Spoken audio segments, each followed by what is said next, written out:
Boas-vindas a todos os nossos queridos irmãos, aos queridos amigos que aqui estão. Hoje você vai ser privilegiado pelas revelações da Palavra de Deus através do sermão de hoje. Esse é um dos temas que me agrada muito pregar. É o sétimo selo, o silêncio de Deus, o fechamento da porta da graça. Esses são os temas que nós vamos estar abordando hoje à noite. Antes de iniciarmos o estudo da Palavra de Deus, vamos orar ao nosso Pai. Pai querido, mais uma vez na Tua presença, suplicamos que o Espírito Santo seja derramado sobre todos aqui. Que o Senhor fale ao nosso coração, que o Senhor abra a nossa mente para entendermos a Tua mensagem. Que esta mensagem desperte reavivamento, ânimo, esperança, confissões em cada coração. Que o Espírito Santo se mova aqui entre nós neste momento. Em nome de Jesus pedimos e agradecemos. Amém, Senhor. Portanto, queridos, nós vamos fazer uma rápida recapitulação. Nós temos a profecia das 7 igrejas no Apocalipse. As 7 igrejas nos levam do ano 31 até o ano 1844. As 7 igrejas. A última igreja é a igreja de Laodiceia, a 7ª. No Apocalipse tudo termina no 7. Deus, na semana da criação, terminou com o 7º dia, que foi o dia do descanso que Ele criou. E Deus é assim, Deus escreve em ciclos de 7. Portanto, a 7ª igreja começou em 1844, na sequência veio, que é o povo do juízo, Laodiceia, povo do juízo, já estudamos com vocês. Na sequência veio o Apocalipse 4, a sala do juízo. Na sequência veio o capítulo 5 de Apocalipse, o livro do juízo, selado com 7 selos. E então estudamos com vocês ontem 6 selos, mostrando os grupos que vão ser julgados no juízo celestial. Estão sendo julgados no juízo celestial a partir de 1844. O grupo representado pelo cavalo branco, o cavalo vermelho, o cavalo preto, o cavalo amarelo. E que Deus tem filhos sinceros e que vão se salvar em todos os grupos representados ali, do norte a sul, do leste a oeste. Agora estamos no 7º selo. O 7º selo está no capítulo 8. O 6º selo que nós estudamos com vocês fala exatamente sobre o juízo dos vivos.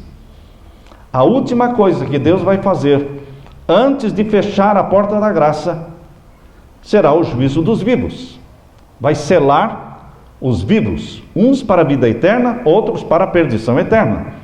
Não é Deus que determina a salvação e perdição das pessoas, é a pessoa que decide ser salva ou se perder. É uma decisão pessoal, exercendo o livre-arbítrio, tomando uma decisão consciente a favor dos mandamentos de Deus, ou tomando uma decisão consciente a favor dos mandamentos dos homens. Portanto, queridos, depois do juízo dos vivos, que é o 6º selo, vem o fim do juízo. O juízo vai acabar. Jesus, que está a trabalhar no lugar santíssimo do santuário celestial, desde 1844, ele está a trabalhar no santíssimo do santuário celestial, efetuando o juízo que começou pelos mortos. Este juízo vai terminar. O fim do juízo é conhecido como o fechamento da porta da graça. Mas esta frase, fechamento da porta da graça, não existe na Bíblia. Existem algumas frases que não estão na Bíblia, mas que são frases bem conhecidas dos adventistas. Fechamento da porta da graça se refere ao fim da graça. Mas aqui na Bíblia, o texto, ou seja, a frase usada é lançou o incensário sobre a terra.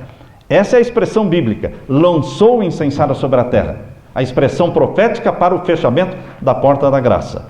Quero que vocês leiam conosco agora o capítulo 8 de Apocalipse, verso 1 em diante. Verso 1 em diante. Vamos ler. E havendo aberto o 7º selo, fez-se silêncio no céu por quase meia hora.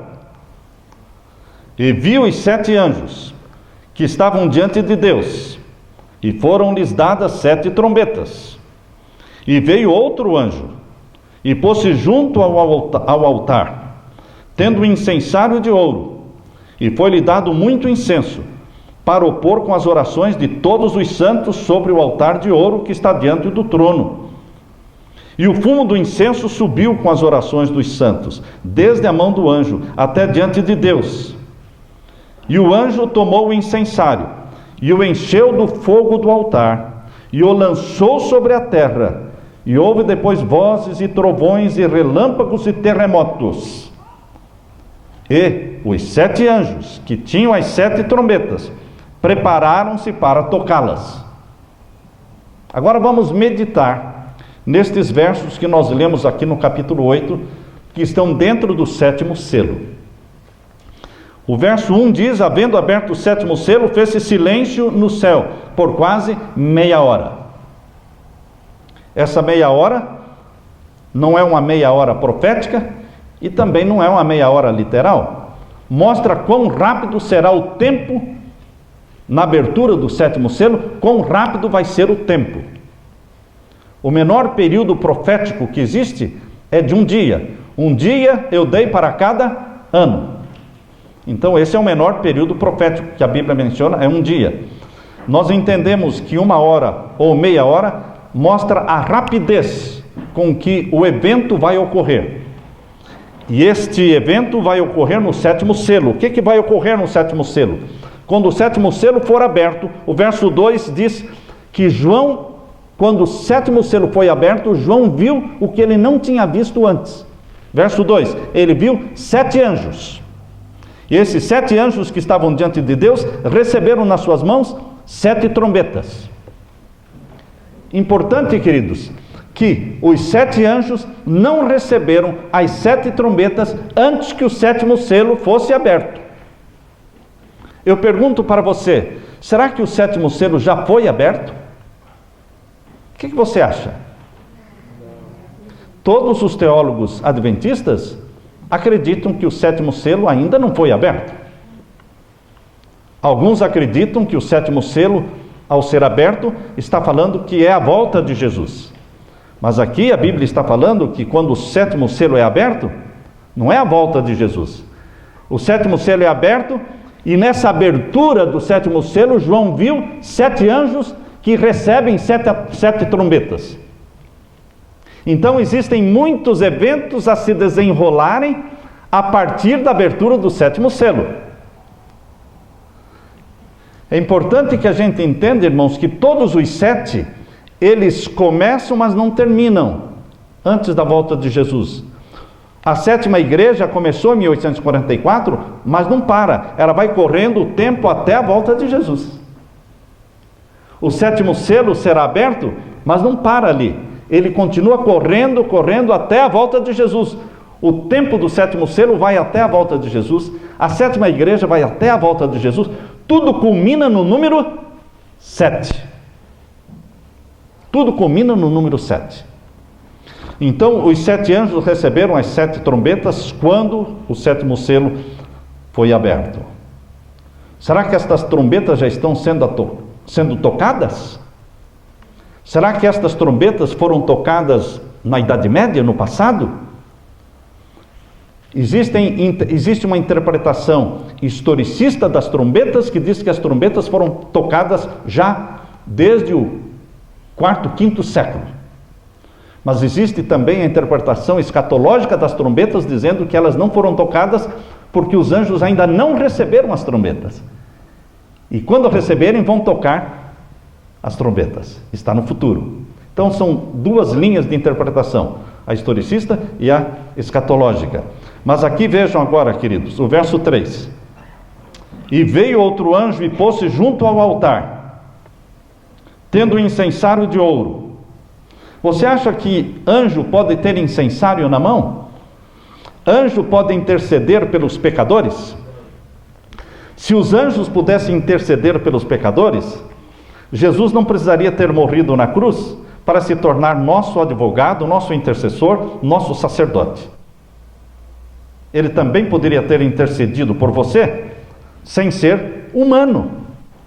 Mas para interceder pelos humanos tem que ser humano. Vocês sabem que no Antigo Testamento existia um santuário na terra e um sacerdócio na terra intercedendo pelos pecadores, porque não existia um sacerdote no céu. Mas e Jesus? Jesus já existia, Jesus é Deus eterno, mas ele não exercia a função de sacerdote porque ele ainda era só divino. Ele ainda não tinha assumido a natureza humana.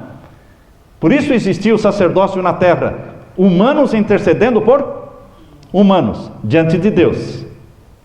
Mas quando Jesus se tornou homem, morreu na cruz e ressuscitou como Deus homem, como homem Deus, subiu ao céu e ele intercede pela raça humana. Anjos protegem os seres humanos. Anjos, a Bíblia diz em Hebreus capítulo 1, que os anjos são espíritos ministradores que servem os seres humanos, cuidam dos seres humanos, mas não são intercessores. Para interceder, tem que ser da família da pessoa por quem você está intercedendo. Está claro esse ponto? Por isso, quando a Bíblia fala aqui, no verso 3, abra a Bíblia e leia comigo, verso 3. E veio outro anjo, e pôs-se junto ao altar, tendo um incensário de ouro, e foi-lhe dado muito incenso para o pôr com as orações de todos os santos, sobre o altar de ouro, que está diante do trono. Este anjo é conhecido na Bíblia como anjo do concerto. Anjo do concerto. E quem é o anjo do concerto? Abra sua Bíblia agora em Malaquias.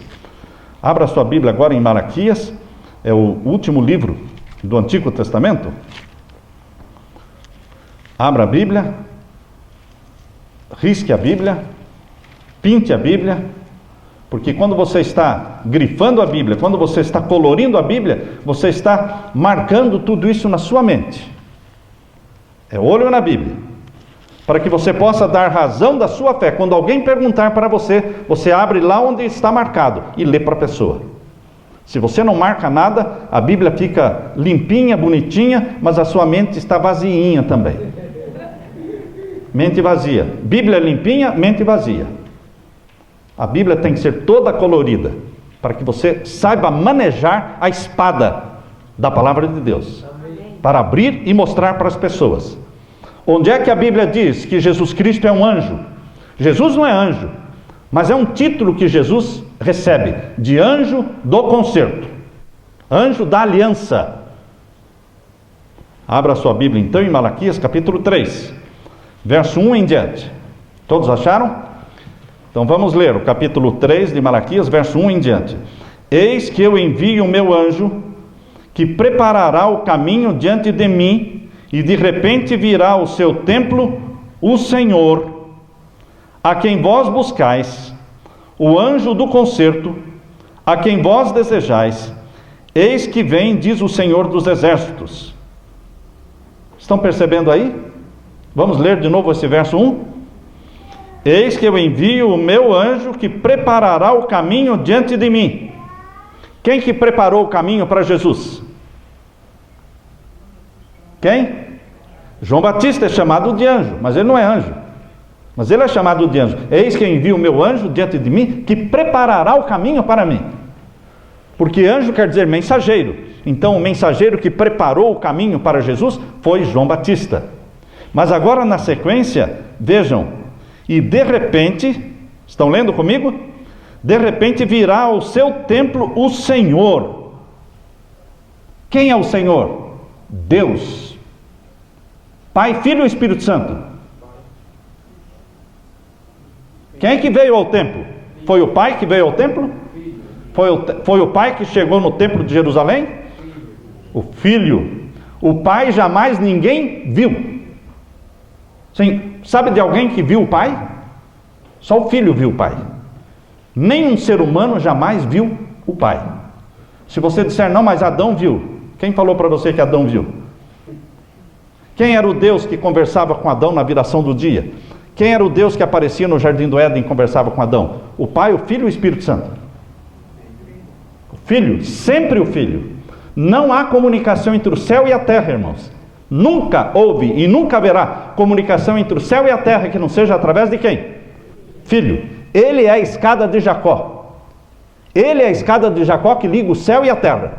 Os anjos sobem e descem, porque existe um corredor entre o céu e a terra. Esse corredor chama-se Jesus. Ele é o link.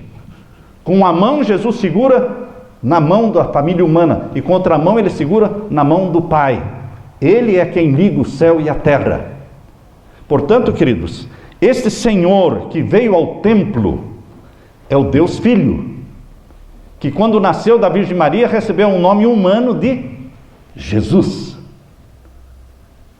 O nome humano do Filho de Deus é Jesus. Ele é chamado aqui o Senhor, a quem aqui diz: de repente virá ao seu templo o Senhor, a quem vós buscais. E aí veja qual é o título que a Bíblia dá para ele. Estão vendo aí o verso 1, capítulo 3 de Malaquias? O anjo do concerto, a quem vós desejais. Sabe por que as pessoas são enganadas, irmãos? Sabe por que existem milhões enganados por pastores? Não acredite nos pastores, nunca. Acredite no que você lê na Bíblia, não no que o pastor fala. Nem em mim. Acredite na Bíblia. Por isso você tem que ter um sermão e a Bíblia na mão. O pastor está falando lá, você está conferindo aqui. Se ele falar diferente, você vai falar com ele em particular depois. Falar: aquilo que o senhor falou não está escrito na Bíblia. Queridos, olho na Bíblia. Aqui diz que o Senhor, que veio ao templo, ele é chamado de anjo do concerto. O anjo a quem vós desejais, o anjo do concerto, a quem vós desejais, eis que vem, diz o Senhor dos exércitos. Portanto, voltando, queridos, lá para Apocalipse, capítulo 8, o anjo que aparece com um incensário de ouro na mão, não é outro anjo, senão o do concerto. É Jesus. É Jesus. Jesus apareceu para Jacó, Jesus apareceu, enfim, para muitas pessoas. E ele é muitas vezes na Bíblia chamado de o anjo do Senhor. Mas ele tem incensário na mão. Então ele é Jesus, o mediador nosso.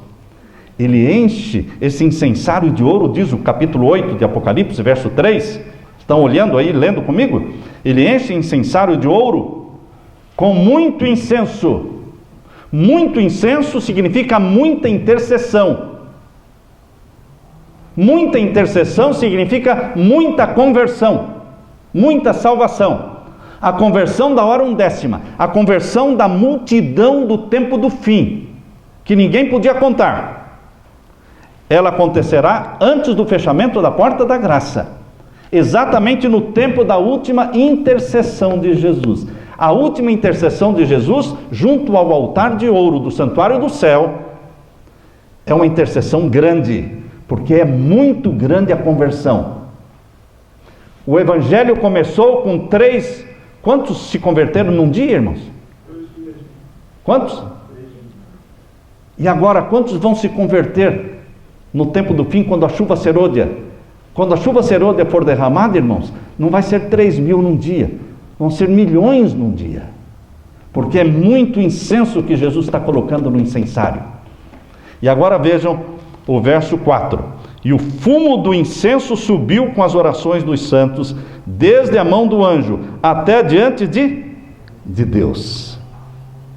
E o anjo tomou o incensário e o encheu do fogo do altar. Estão percebendo que agora Jesus pega o mesmo incensário de ouro e, em vez de colocar incenso, agora coloca o quê? Fogo do altar. Fogo é fogo, é destruição. Quando ele enche o incensário de ouro com fogo do altar, ele levanta a mão, e o que ele faz? E o anjo tomou o incensário e o encheu do fogo do altar e o lançou sobre a terra. E houve depois vozes e trovões e relâmpagos e terremotos. Agora, queridos, silêncio no céu, diz o verso 1. Quantas vezes haverá silêncio no céu?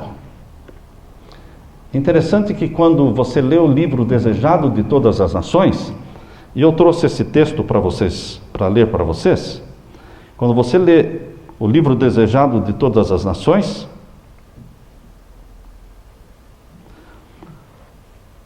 lá no capítulo Getsemane, um dos últimos capítulos do Desejado de Todas as Nações é o Getsemane. Depois vem o Calvário, depois vem a ressurreição de Cristo. Se você não leu o livro Desejado de Todas as Nações, já perdeu muito tempo. Tem que ler. Tem que ler. E quando você terminar de ler o livro Desejado de Todas as Nações, sabe o que você deve fazer? Começar a ler de novo. O Desejado de Todas as Nações não é um livro para ser lido uma vez, irmãos. É um livro de meditação na vida e obra de Jesus. Você mergulha na vida de Jesus e você assimila o caráter de Jesus, vendo a vida e a obra de Jesus. E nesse livro Desejar Todas as Nações, lá na página 488, onde fala sobre o Getsemane, diz assim, irmãos: 3 vezes proferiu Jesus essa oração. Que oração? Qual é a oração que Jesus proferiu 3 vezes? Pai, se possível, passe de mim esse cálice. A natureza humana do Filho de Deus tremia ao pensar na morte da cruz. Ele disse: Pai, se é possível eu escapar dessa morte, se é possível eu salvar a humanidade sem passar por essa morte, então me ajude. Que o Senhor me evite passar por esse momento da morte. E o que é que o pai disse? Não, filho. Não, você tem que morrer. Jesus nasceu para morrer. Jesus nasceu para morrer. E desde criança ele foi aprendendo as profecias. E ele sabia que com 33 anos ele ia morrer. A vida dele aqui era com propósito: morrer na cruz, vindicar o caráter do Pai das acusações de Satanás e salvar a humanidade. Por isso, 3 vezes proferiu essa oração. E aqui diz: 3 vezes recuou sua humanidade do último e supremo sacrifício.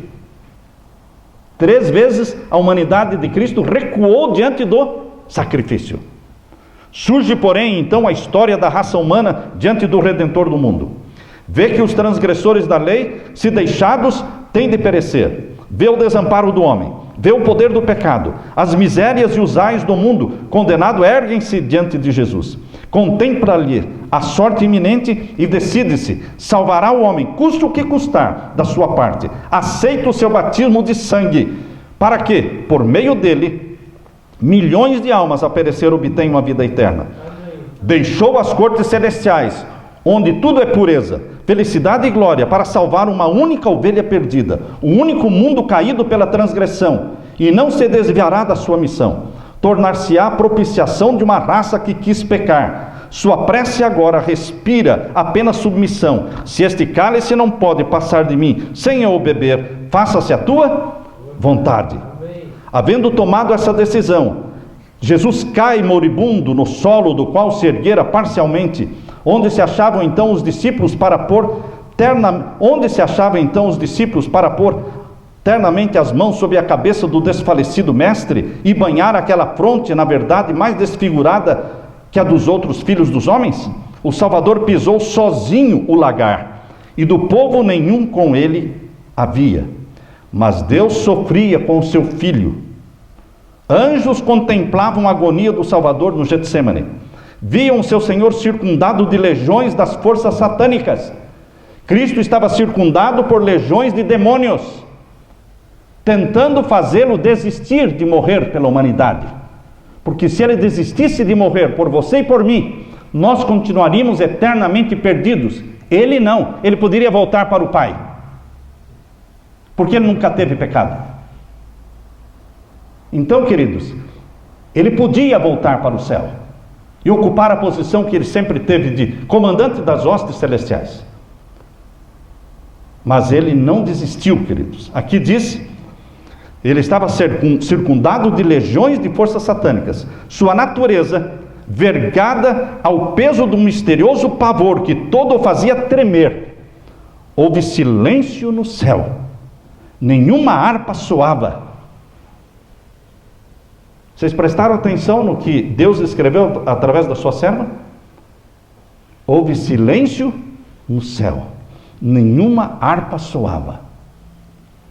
quem estava olhando com interesse para a terra, para o Getsemane? Todo o céu deu um zoom e focalizou o Getsemane. Elias estava contemplando o Getsemane. Moisés, os seres humanos que estavam no céu, Elias contemplava emudecido a cena de Cristo desfalecido, suando sangue no Getsemane. E o que Elias e Moisés e Enoque, o que eles pensavam ao contemplarem Cristo desfalecido e suando sangue no Getsemane? Será que ele vai morrer por nós? Por isso, houve silêncio no céu, nenhuma harpa soava, não havia cânticos, não havia nenhum barulho, todos emudecidos. Queridos, a decisão de Cristo de morrer pela humanidade ainda não tinha sido tomada. No momento em que Jesus disse: morrerei pela família humana, custe o que custar, então o silêncio foi quebrado por júbilo e por vozes de louvor a Deus, porque a porta da graça foi escancarada diante dos homens. A porta da graça, meu querido irmão, ela foi escancarada, ela foi aberta diante da humanidade, ali, quando Jesus Cristo tomou a decisão de finalmente morrer pela raça humana, e morreu na cruz do Calvário. Todos os que viveram no tempo do Antigo Testamento, irmãos, foram perdoados porque existia uma graça prometida. Moisés, Elias, Enoque foram arrebatados para o céu porque existia uma graça prometida. Mas essa graça era uma graça prometida. Ela ainda não era real. Você consegue entender o que é uma graça prometida? Que se não for paga, ela deixa de existir? Suponha que você vá numa loja, num comércio, e compre uma televisão, e não paga nada. Compra a prestação, e leva para casa, está usando. Mas você não pagou nada ainda. Mas se você não pagar, alguém vai tomar essa televisão de volta. Porque você já está se beneficiando da televisão, mas ela ainda não foi paga. Moisés, Elias e Enoque já estavam se beneficiando da graça divina, já tinham sido arrebatados para o céu, mas o preço não tinha sido pago. O sangue do Cordeiro de Deus que tira o pecado do mundo ainda não tinha sido derramado. Por isso houve silêncio no céu, porque a porta da graça estava para ser aberta de uma vez para todas. E queridos, ali Jesus Cristo abriu a porta da graça. Houve silêncio no céu para abrir a porta da graça. Haverá silêncio no céu quando estiver para fechar a porta da graça. Estão percebendo o paralelo? O silêncio no céu existiu para abrir a porta da graça. E nós vivemos hoje no reino da graça do nosso Senhor Jesus Cristo. Há salvação, há perdão para você? Sim, porque Jesus abriu a porta da graça, derramando o seu sangue na cruz do Calvário. Mas esta porta da graça não ficará aberta para sempre. Por isso, agora voltamos para Apocalipse capítulo 8, irmãos.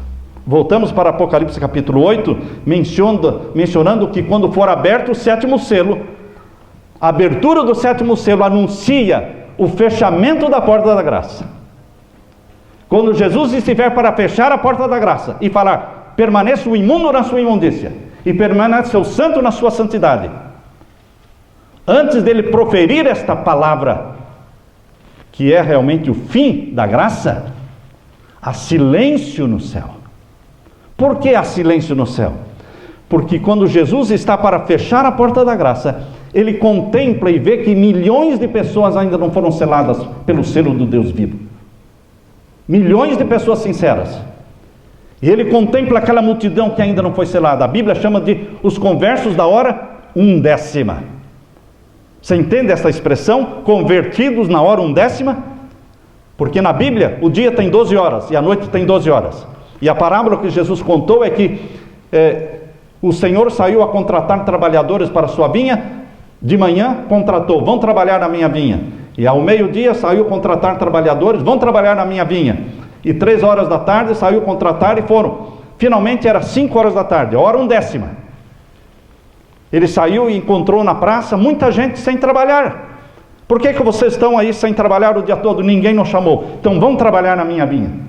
E esses que começaram a trabalhar às 5 da tarde e trabalharam até às 6, só trabalharam quantas horas? Uma. Receberam o mesmo que os que trabalharam o dia todo. Isso se chama graça. Graça. Graça não é o que você merece. Graça não é o que eu mereço. Graça é um dom, é uma dádiva de Deus, porque Deus é amor. Deus é misericórdia. Por isso a graça está aberta. Vivemos no reino da graça. Mas esta porta vai se fechar, irmãos. Na abertura do 7º selo. Por isso haverá silêncio no céu. Mas antes de Jesus fechar, ele vai fazer uma intercessão. Diz aqui que ele pega o incensário de ouro, o verso 3, pega o incensário de ouro e enche de muito incenso. Muita intercessão, porque a conversão será grande. A maior conversão de todos os tempos, irmãos, está no futuro. E a grande multidão dos salvos ainda está em Babilônia. Vocês sabiam que a maior conversão de todos os tempos, os milhões que ainda vão se salvar, ainda estão na Igreja Católica? Filhos sinceros de Deus, fiéis a Deus, e que vivem dentro da luz que eles têm.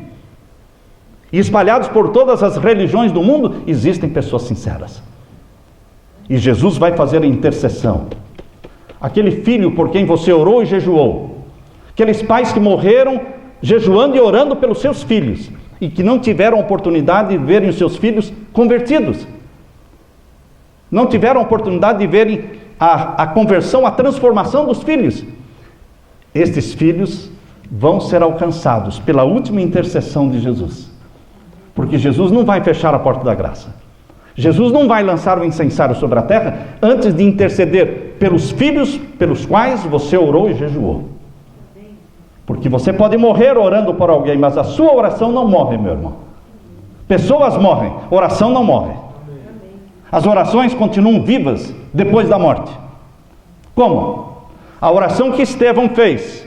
Perdoa-lhes, Pai, porque não sabem o que fazem. Quando Estevão estava sendo coberto por pedras, morrendo, apedrejado, ele orou: perdoa, porque eles não sabem o que fazem.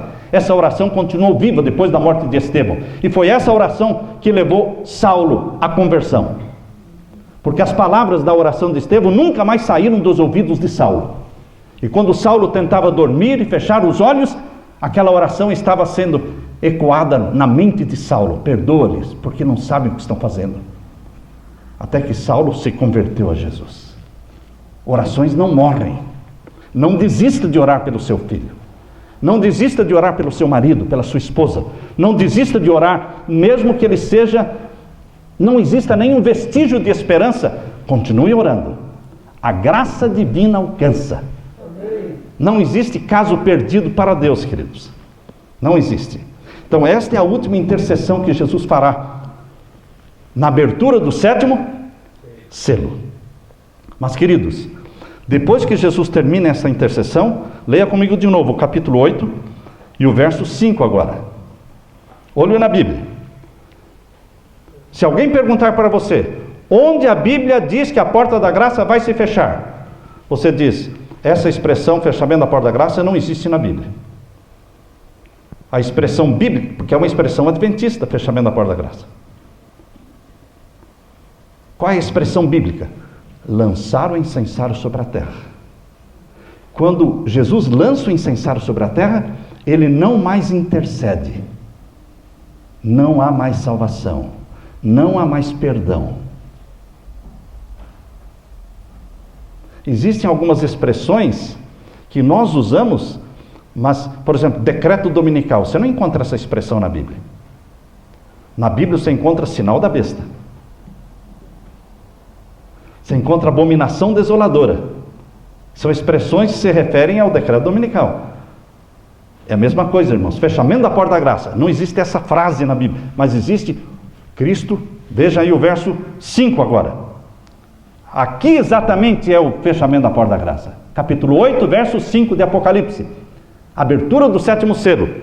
Vamos ler o verso 5. E o anjo, quem é o anjo? Jesus, o anjo do concerto, tomou o incensário e o encheu do fogo do altar e o lançou sobre a terra, e houve depois vozes, trovões, relâmpagos e terremotos. E o verso 6. E os 7 anjos. Que 7 anjos? Os do verso 2. Estão vendo o verso 2? Olham na Bíblia. Os anjos do verso 2, que receberam as trombetas, quando o 7º selo foi aberto, eles receberam as trombetas, mas não tocaram. Agora, depois que Jesus lança o incensário sobre a terra, verso 6. Leia aí o verso 6. E os 7 anjos, que tinham as 7 trombetas, prepararam-se para tocá-las. Nós vamos estudar isso amanhã com vocês. As 7 trombetas. É a sequência do 7º selo. Os 7 selos, irmãos, são sequência da 7ª igreja. E as 7 trombetas são a sequência do 7º selo. E as 7 pragas são a sequência da 7ª trombeta. Cada 7º, um novo ciclo de 7 se abre. Deus escreveu em ciclos de 7. Em cada 7º, outro ciclo de 7 se abre. Mas todos os 7º se estendem até a volta de Jesus. Queridos, eu quero ler para vocês agora o que está no livro Primeiros Escritos. Primeiros Escritos, página 279. A serva de Deus, Ellen White, ela menciona Apocalipse capítulo 8, verso 5 e verso 6. Ela menciona quando Jesus lança o incensário sobre a terra. E veja como Ellen White, entendia esse lançar o incensário sobre a terra. Presta atenção. Eu estou lendo Primeiros Escritos, página 279. O segundo parágrafo. Vi anjos indo aceleradamente de um lado para o outro no céu. Um anjo com um tinteiro de escrivão ao lado voltou da terra e referiu a Jesus que a sua obra estava feita. E os santos estavam numerados e selados. Então vi Jesus, que havia estado a ministrar diante da arca, a qual contém os 10 mandamentos, lançar o incensário. Quando é que Jesus lançou o incensário? Depois que os anjos voltaram da terra e disseram: todos os que tinham que ser selados estão selados. Então Jesus Cristo pegou o incensário e lançou o incensário. Só existe uma vez na Bíblia onde aparece essa expressão, lançou o incensário. Apocalipse 8, verso 5. E Ellen White estava citando Apocalipse 8, 5, quando disse que Jesus Cristo levantou a mão e lançou o incensário sobre a terra. E eu continuo a leitura dizendo: levantou as mãos e com grande voz disse: está feito. E toda a hoste angélica tirou suas coroas quando Jesus fez a solene declaração: continue o injusto fazendo injustiça, continue o imundo ainda sendo imundo, o justo continue na prática da justiça e o santo continue a santificar-se. Apocalipse 22, 11. Quantas vezes nós já lemos este verso de Apocalipse capítulo 22, 11? Continue o imundo na sua imundícia, o santo continue a se santificar. Quando é que Jesus vai realmente pronunciar estas palavras? Ele ainda não pronunciou, porque o 7º selo ainda não foi aberto. Mas quando ele lançar o incensário sobre a terra, ele falará essas palavras pesadas: continue o injusto fazendo injustiça, continue o imundo ainda sendo imundo, o justo continue na prática da justiça e o santo continue a santificar-se. Cada caso foi decidido para a vida ou para a morte. Fechou a porta da graça. Hoje nós vivemos em tempo de graça, irmãos, porque estamos vivendo no tempo do 6º selo. O 6º selo está para ser aberto. Pode ser amanhã, pode ser qualquer hora, irmãos. Qualquer hora vocês vão vir, vão sentir nos pés um grande estrondo, um grande terremoto. Vocês já ouviram os cientistas falando do grande terremoto que vai ocorrer nos Estados Unidos? Na zona oeste dos Estados Unidos, que desce lá do Canadá e desce pelo Washington State e desce pela Califórnia, destruindo milhões de vidas. Queridos, um grande terremoto vai ocorrer para anunciar ao mundo que o juízo dos vivos está para começar. E o povo tem que se preparar. Assim como Deus não começava lá no Antigo Testamento, o dia do juízo era antecedido por 10 dias de trombetas tocando, preparando o povo para o dia do juízo. Assim também, queridos, o juízo dos vivos vai ser anunciado por um grande tremor de terra, escurecimento do sol, de novo, escurecimento da lua em sangue, de novo, queda das estrelas, de novo, preparando o povo para receber o selo do Deus vivo. E então Jesus fará essa grande intercessão, e milhões vão se converter, e então ele vai levantar a mão e lançar um incensário sobre a terra e dizer: está feito. Queridos, Deus está nos preparando para este grande dia. Nós temos que aproveitar o tempo da graça. Se você tem pecados a confessar, meu irmão, hoje é o dia da confissão. Hoje é o dia de você chorar pelos seus pecados. Quando nós choramos pelos nossos pecados, homem chora. Sabiam que homem chora? Homem chora. Pedro chorou. Jesus chorou. Pedro, depois de negar a Jesus, o galo cantou. Ele se sentiu um traidor. E ele foi para o jardim do Getsemane, lá onde Jesus Cristo, na noite anterior, suou sangue. Pedro saiu correndo ali de onde ele negou Jesus. Foi lá no jardim do Getsemane e ele chorou amargamente o seu pecado de trair Jesus. Mas foi ali a conversão de Pedro, irmãos. A nossa conversão acontece quando nós choramos sobre os nossos pecados. Quando nós nos reconciliamos com pessoas. Quando nós pedimos perdão para as pessoas. Quando nós telefonamos para elas dizendo: perdoe-me. Quando nós escrevemos para elas: você me perdoe. Aí Deus produz cura. Não há cura sem confissão. Não há cura sem perdão. Dr. Kenyon, um austríaco, adventista, que morou muito tempo aqui no Brasil, ele tinha uma clínica de tratamentos naturais. O tratamento natural é o tratamento que eu e minha esposa adotamos na nossa vida, nos nossos filhos, desde que casamos. Nunca usamos remédio nenhum. Só tratamentos naturais. E cura mesmo, irmãos. Mas tinha uma moça internada na clínica que tinha um tumor no cérebro. E esse tumor, depois de semana ali, 10 dias, porque o tratamento natural faz com que o tumor vá reduzindo até que some. Mas o tumor no cérebro dela não reduzia. E ele disse para ela: alguma coisa de errado está com você. Porque você é um caso que eu não estou vendo melhoras. O seu tumor não está reduzindo. Você tem mágoa de alguém? Você tem raiva de alguém? Você tem ressentimento de alguém? Você é inimiga de alguém? Você tem ódio de alguém? Porque sabem, queridos, quem tem mágoa, quem tem ressentimento, quem tem ódio, eles ficam com câncer. Porque a mágoa, o ressentimento e o ódio é tudo o que o câncer precisa. É tudo o que o câncer precisa para se desenvolver. E ela disse, ela baixou a cabeça e disse: sim, eu tenho muita mágoa. De quem? Da minha mãe. Por quê?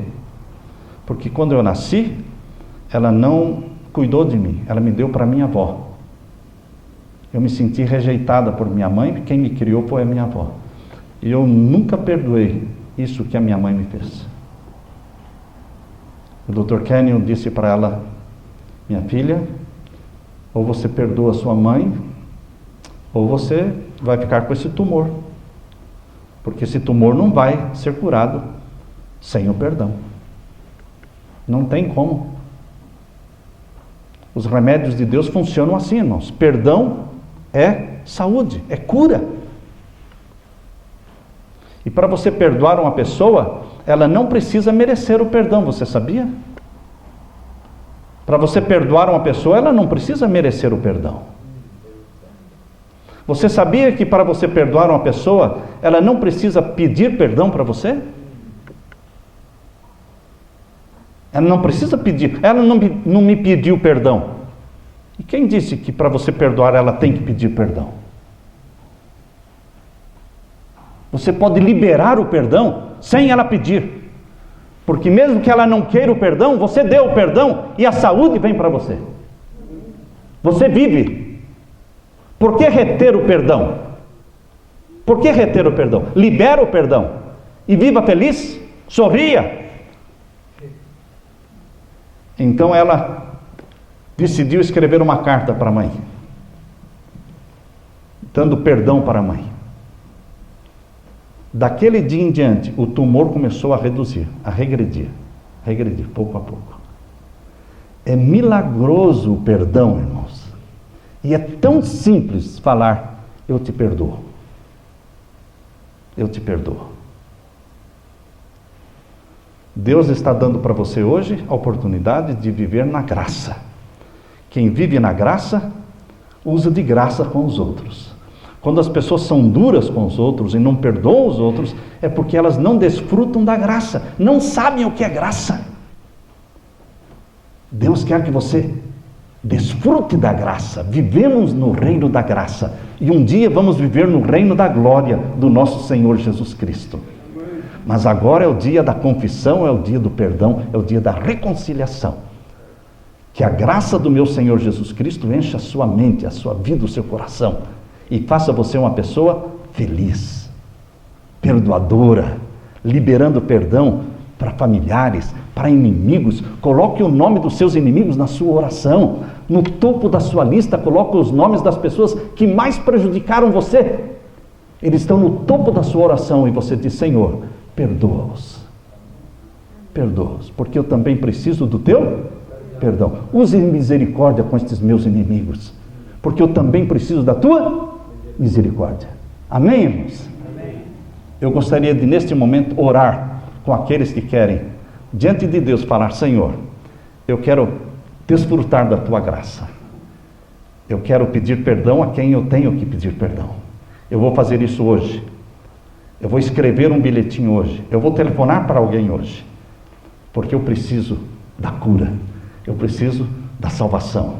E é só o perdão que traz. Eu quero orar com todos aqueles que quiserem desfrutar dessa graça, bendita graça do nosso Senhor Jesus Cristo. Vamos, aqueles que quiserem podem se colocar em pé. E eu vou fazer uma oração em pé, por aqueles que querem desfrutar da graça divina. Graça é graça, irmãos, não se compra. Graça infinita. Amém. Amém. Pai querido, estamos aqui porque precisamos do Senhor. Estamos aqui porque precisamos e dependemos da tua graça. Esta graça que foi escancarada, esta porta que foi aberta pelo sangue de Jesus no Calvário, ela vai se fechar um dia, mas ela está aberta ainda e nós te louvamos por isso. E nós queremos hoje, Pai, confessar os pecados que ainda não confessamos, pedir ao Senhor que nos liberte dos pecados que ainda estamos presos neles, acorrentados, que pelo sangue de Jesus o Senhor nos traga libertação. Que pelo sangue de Jesus, cada um que aqui está, peça perdão, seja para o marido, seja para a esposa, seja para um irmão da igreja, uma irmã da igreja, seja para o patrão, seja para quem for, que decidamos agora pedir perdão, ou telefonar, ou escrever um bilhete, fazer alguma coisa, para que vivamos na graça, recebamos o perdão curador, restaurador do nosso Senhor Jesus Cristo. Derrama o Espírito Santo sobre todos, Pai. Salva-nos. É em nome de Jesus que pedimos e agradecemos. Amém, Senhor. Amém. Que Deus te abençoe.